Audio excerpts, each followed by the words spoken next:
안녕하세요. 아틀란타 호프TV 임경철 목사입니다. 먼저 성경 말씀 한 절을 읽고 싶습니다. 신약성경 골로새 1장 24절 말씀인데, 나는 이제 너희를 위하여 받는 괴로움을 기뻐하고 그리스도의 남은 고난을 그의 몸된 교회를 위하여 내 육체에 채우노라. 바울 사도께서 골로새 교회에게 하신 말씀입니다. 저는 오늘 그저 성경 몇 구절과 저의 믿음 또는 생각에서 얻어진 것을 복음 안에서 나누는 시간으로, 괴로움을 기뻐하는 목사, 억지 같으지요? 이 성경 말씀에 있는 데서 그냥 제가 생각해 본 거예요. 괴로움을 기뻐하는 목사, 고통을 지고 가시는 어린 양 예수, 이렇게 말씀을 좀 생각해 보려고 합니다. 누구든지 고통을 좋아할 사람은 없습니다. 그렇다고 또 고통이 없는 사람이 없습니다. 제가 이 호프TV를 하면서 제가 경험한 말씀을 많이 믿음 안에서 교제 삼아 나누는데, 요새 가만히 또 하나 깨달았어요. 뭐 깨달았는 거 아니? 제가 경험한 그것을 제 믿음, 제 수준에서 저는 좋은 뜻으로 나누는데, 요새 시대로 봐서는 감각이 없는 말이 있더라고요. 감각이 없는 말이에요. 예를 들면 제가 우리 장모님 비자 얻은 얘기를 했는데, 제가 그 비자 얻은 때가 1985년 6년 그때입니다. 근데 지금은 뭐 60만 넘으면 다 비자 그냥 주고, 또 한국 사람들 신용이 많아서 무비자로 어디든지 다 가고 좋은 때가 됐어요. 그런데 그때는 우리 한국 사람들이 비자 얻는 게 엄청 어려웠습니다. 하루를 기다려야 되고 4시간 이상을 줄 서야 되고 그렇게 됐었습니다. 근데 그런 얘기를 지금 하니까 지금 사람들은 이해가 안 가지요. 감각도 없고요. 제가 1956년에 설교를 시작해 가지고 1957년에 개척교회를 하나 맡게 됐습니다. 그때부터 목회를 한 거지요. 그때 얘기를 지금 하니까 잘 안 통하더라고요. 지금 또 하나 잠깐 말씀드리고 싶은 좋은 얘기가 하나 있는데, 제가 안병욱 교수님의 책을 많이 좋아했습니다. 또 그분의 강의를 많이 좋아했습니다. 근데 안병욱 교수님의 책 가운데 그 엄마들의 자녀들에 대한 관심, 그런 것을 말씀한 그 에세이가 있어요. 그걸 읽어보면 엄마들이 초등학교에 가서 치맛바람을 일으키는데, 또 선생을 처녀 선생이 담임 선생이 되면 이제 됐다고 아주 엄마들이 좋아하신다는 거예요. 그런데 그때 안병욱 교수님이 1960년대 초반입니다. 그 글을 읽어보면 안 교수님께서는 어떻게 처녀 선생이 아들을 맡은 걸 좋아할 수가 있냐 그러면서, 자기는 그렇게 생각을 안 한다. 아기를 낳아보고 길러본 엄마 선생님이 담임 선생이 되는 게 훨씬 의미 있고 유익한 일이다, 그런 말씀을 하셨어요. 나가서 그 양반이 하신 말 가운데 보면, 선생님 가운데 아기를 낳아보고 길러보고, 뭐 이거는 조금 어렵고 서운한 얘기지만, 아기를 잃어본 엄마, 다시 말하면 옛날에는 아기들을 키우지 못하고 중간에 이렇게 자라면서 죽는 애들이 많았으니까요. 아기를 잃어서 아들을 잃어버린, 딸을 잃어버린 엄마가 선생님으로서 자식을 맡으면 그 이상 좋을 수가 없다. 고통을 안다는 거지요. 아픔을 안다는 거지요. 귀한 것을 안다는 거지요. 아기들이 얼마나 귀한 것을 안다 그 말이지요. 예, 인간에게는 아픔이 없는 사람이 없습니다. 고통이 없는 사람이 없습니다.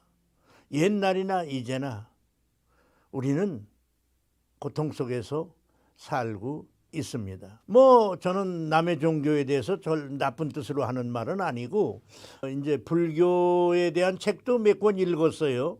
석가모니는 인간의 고통을 팔고라고 그랬죠.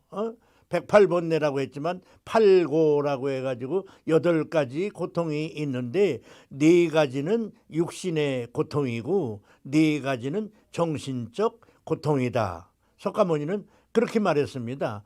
육신적 고통이라는 것은 우리가 잘 아는 생로병사고,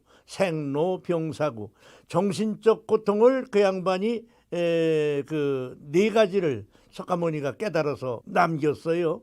그 정신적 고통이라는 게 뭐냐?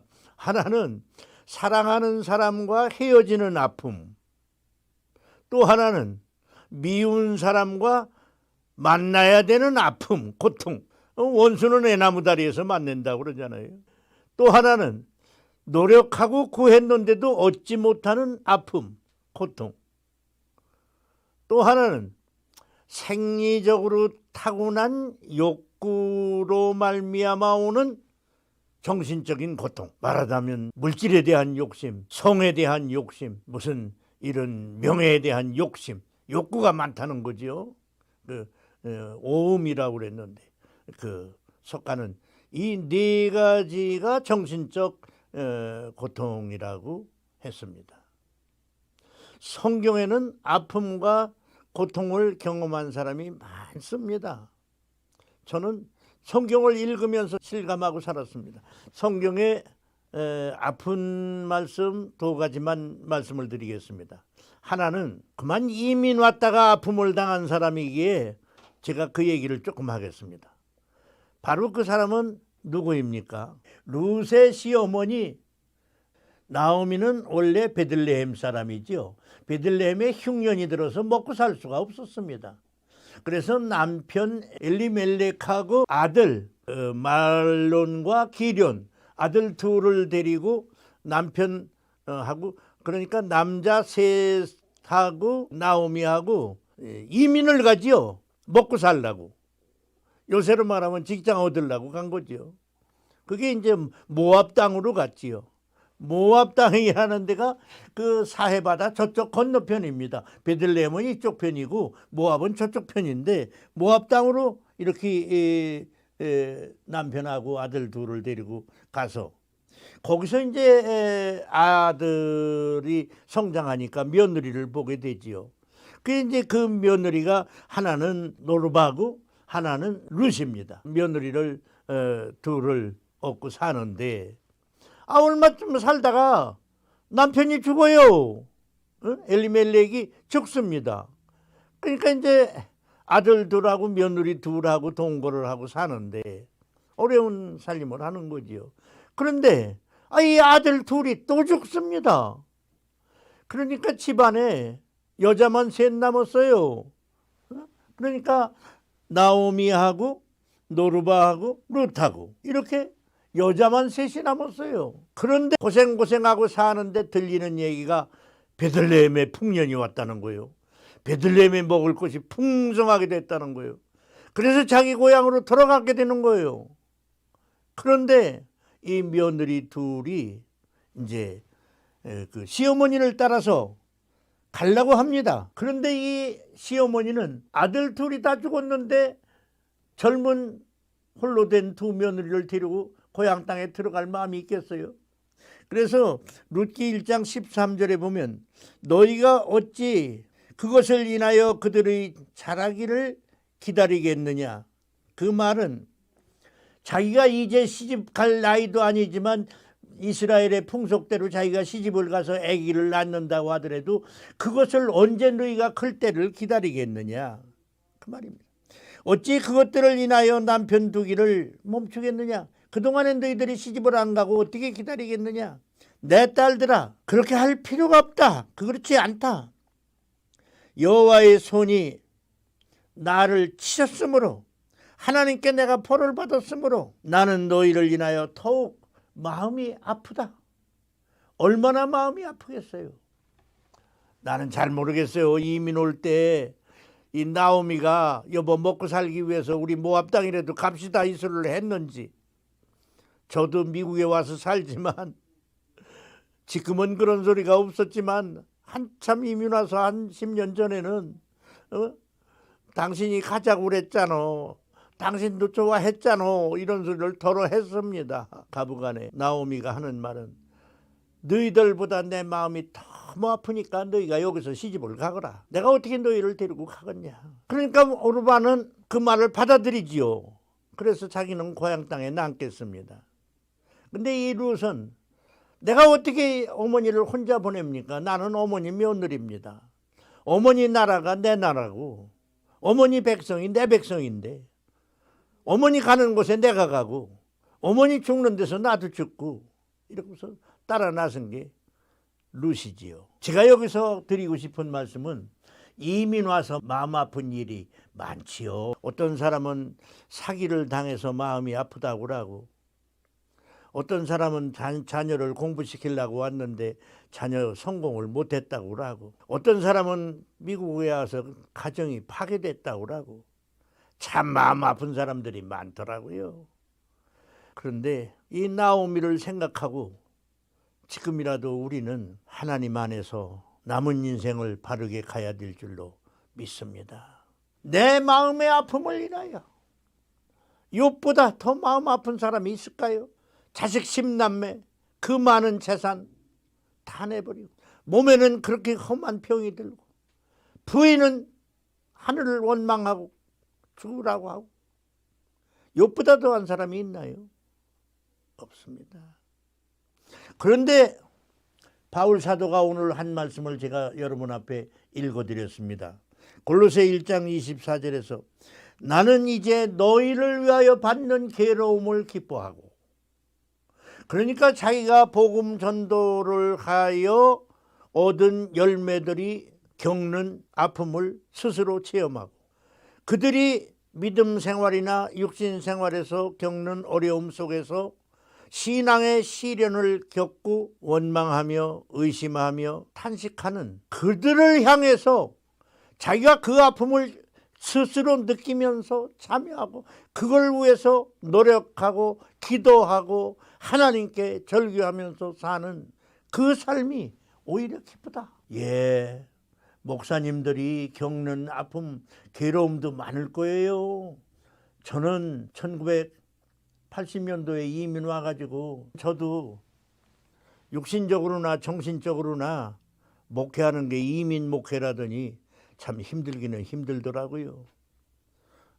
새로 이민 오신 분 자녀들 학교 데리고 가야 되고 직장이 어려운 사람들 다니면서 직장이라도 어디 얻어주려고 할 줄 모르는 영어로 쫓아다니고 저도 또 운전하면서 이분 저분 또 모셔야 되고 저도 경험을 했습니다.